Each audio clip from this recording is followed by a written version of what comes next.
get ready for 2 fights. There's a rematch clause, people, so get ready for 2 fights. But, yes, and after I beat him the second time, I probably would ask the WBA to let me go up to 140 and fight Rayo. And I'm not playing. Stay tuned for the Tank Davis announcement. Is it Lamont Roach, or are there still opponents in play?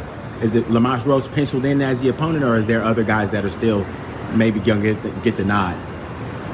Lamont Roach. Lamont Roach. So after Leonard Ellerbie came out confirming that Gervonta Davis will be fighting Lamont Roach next, that's for sure. Fight date have changed, however the opponent hasn't. Since then, Lamont Roach came out revealing that there's a rematch clause for the Gervonta fight. He pretty much was saying that if he's not that much of a threat, why will Tank put in a rematch clause?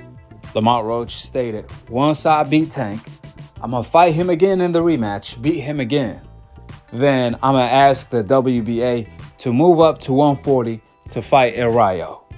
That's Lamont Roach's plans. He's not planning to unify the division at 135 against Shakur. His plans, if he managed to beat Tank, which is a tall order, he wants to fight El Rayo at 140 pounds for the WBA title. Currently, Lamont Roach is the WBA champion at 130, Gervonta is the WBA champion at 135, and El Rayo is the WBA champion at 140. Speaking of El Rayo, Pitbull Cruz had a rematch clause to fight El Rayo again. However, Pitbull Cruz deactivated his rematch clause because he did not want to receive the beats by Dre by El Rayo again. So he's fighting on David Benavidez versus David Morrell undercard against a nobody instead of fighting El Rayo to avenge his loss. El Rayo, on the other hand, there's rumors that he's going to be fighting on possibly Canelo Alvarez undercard in Japan against Andy, a dangerous Japanese fighter who is 24-0 with 19 KOs. I mean, this is a huge gamble El Rayo is taking if this guy turns out to be the 140-pound version of Inui, especially when El Rayo is lined up to possibly land the Gervonta fight after Lamont Roach. Furthermore, Carlos Adams, the 160-pound WBC champion, confirmed that he is in negotiations with Canelo Alvarez to fight in Japan.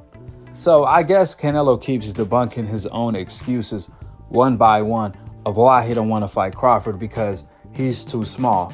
But he wants to fight Carlos Adams, who's not in his division either. Just like he fought Amir Khan, just like he fought Jesucito Lopez, and just like he fought recently Jamel Charlo, the little Charlo.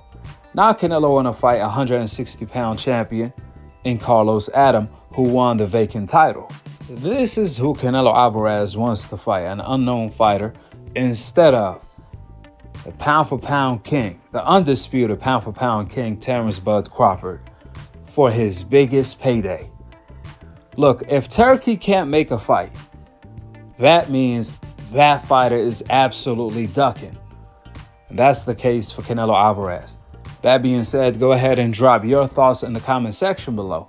Subscribe below. And to be continued on the next episode of Akhi TV. Peace out. Wa alaikum assalam wa rahmatullahi wa barakatuh. Last thing, can you give us any update on Gervonta Davis? Yeah, expecting an announcement soon. Yeah. Does that announcement have anything to do with Jake Paul? As you saw, he mentioned Jake Paul. No. I mean, obviously not just joking. Yeah. I mean, we know. You know, Jake Paul would never get no break with Tank Davis. Why do you think so? You think he's not willing to take in there against an opponent, arguably the best fighter in boxing like Gervonta Davis, in terms of the threat? Is that what you mean? No, I'm not here to criticize Jake. I got nothing but respect for what he's been doing. He's been getting to that bag consistently, and you got to admire that. He got it just only started boxing a couple years ago. Yeah. He's committed to the training aspect, right, wanting to get better. He's surrounded himself with some very good people. Right. One in particular that's my guy, J. Leon Love, my guy. Yeah. You know, so I'm happy for all the success that they've had. You know, Jay has got a tremendous opportunity to take care of his family, and that's, to me, that's what it really was all about. It's kind of hard to, after only 4 years of boxing, to compete with people at the highest level. You know, Tank Davis is Tank Davis. Right. And Jake Paul knows that. He knows it.